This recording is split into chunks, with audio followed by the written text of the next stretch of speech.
আমি এটা জাতির জন্য একটা বিরাট সংবাদ। আমি জাতির পক্ষ থেকে কমিশনের চেয়ারম্যান দুজন এবং কমিশনের সকল সদস্যকে কৃতজ্ঞতা জানাচ্ছি।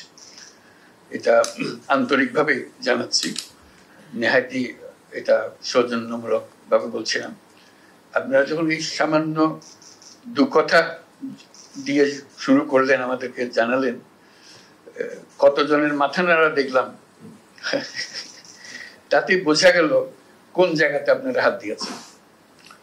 এই দুটো সংস্কার কমিশন হলো এমন জিনিস, বাংলাদেশের বা যে কোনো দেশে হয়, বাংলাদেশের হেন নাগরিক নাই যে এটাতে টাচ হয় না। অন্য অন্য কমিশনের অনেক জিনিস থাকে, অনেক বড় বড় জিনিস থাকে, কিন্তু সরাসরি টাচ হয় না, ইনডাইরেক্টলি হয়। কিন্তু এটা হলো একদম সরাসরি।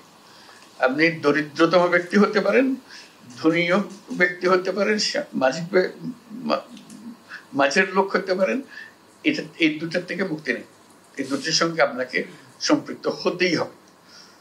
এবং আমাদের যে অভিজ্ঞতা, দেশের যে অভিজ্ঞতা, এটা হলো হেনস্থার অভিজ্ঞতা, অবমাননার অভিজ্ঞতা।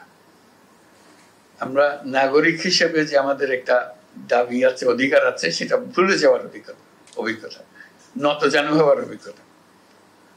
এখানে যে আসার কথা শুনিয়েছেন, সেটা এই যে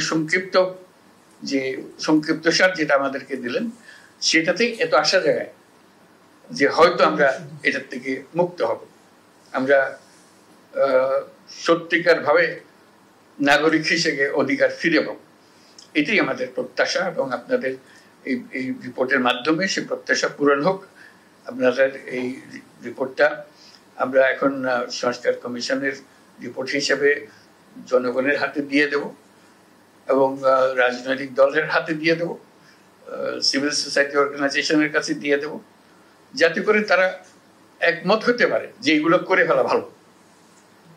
কারণ আমরা মনে করছি আমাদের এখানে আমাদের মাথা নাড়ছি, আমাদের ভালো লাগছে, সবাই যেন এটা মাথা নাড়ে, যেটা ঠিক কথা বলেছেন। আমাদের তো প্রাণের কথাটা বলেছেন, কারণ আমি তো ভুক্তভোগী, আমাদের তো পণ্ডিত হতে হবে না এটা বোঝার জন্য।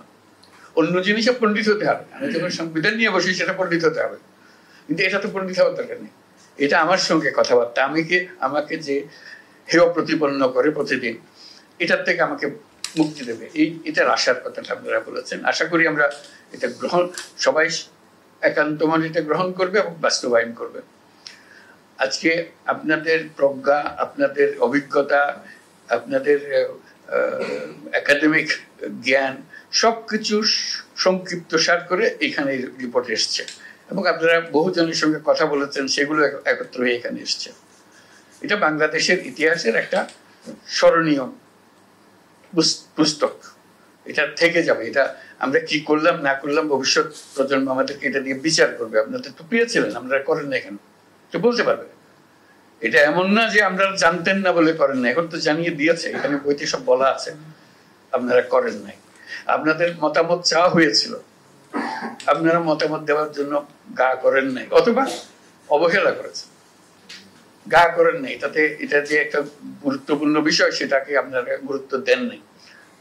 সেই দায়িত্বটা আপনাদের কাছে, জনগণের কাছে এসে যাবে যদি আমরা সেটা সাড়া না দিই। কাজে এই ফসল, এটা জাতির জন্য একটা স্মরণীয় বিষয়, যে এটা জাতি যেদিকে যাক না কেন এই রেফারেন্স পয়েন্টটা থেকে যাবে। এটার সঙ্গে বিচার করে আমরা ঠিক করবো আমরা কদ্দূর গেলাম।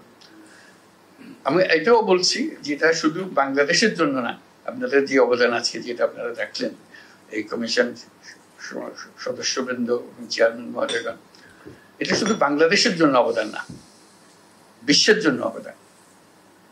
কারণ এটা সব জাতিকে এটা ফেস করতে হয়। যারা এটা নিয়ে চিন্তা করবে যে আমাদের কি কি বাদ গেল, এটা পড়ার পরে এই জিনিসটা তো আমরা করতে পারতাম মনে হবে। তো সেজন্য আমার একটা অনুরোধ থাকবে, এই পদ্ধতি শেষ হওয়ার পরে অথবা এই মধ্যেই এটার ইংরেজি অনুবাদ হয়ে যাওয়া।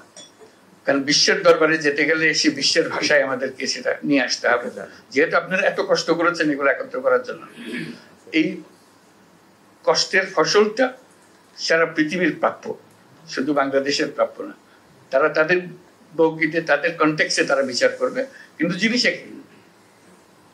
ইস্যুটাই তারা তাদের মতো করে দেখবে, এবং তারা যখন তাদের দেশের জন্য চিন্তা করবে বা একটা প্রস্তাব আনবে, পার্লামেন্টে একটা প্রস্তাব আনবে, এগুলো ঘাটাঘাটি করবে যে হ্যাঁ ওরা কি করেছিল, ওরা কি পরামর্শ দিয়েছিল।